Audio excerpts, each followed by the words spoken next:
అల్లరి ఆశల ఆరాటం రెచ్చి రేగుతుంటే తుంటరి చేతుల పిల్లాడా తడిమే పనిరద్దు కమ్ముకు పోయిన వేళల్లో గుట్టు దాసవద్దు ఒడిలో బంగారు చేప పడితే నీకంతటి ఊపా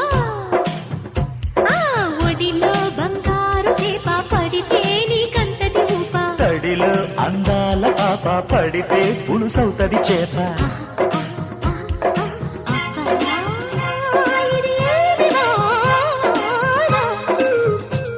అబ్బబ్బా ఇది ఏమి వాన కిటుకులు తెలిసిన చిటపట చిలుకులు పిటపిటలాడిన పరువపు తడుకులు ఆహా ఆహా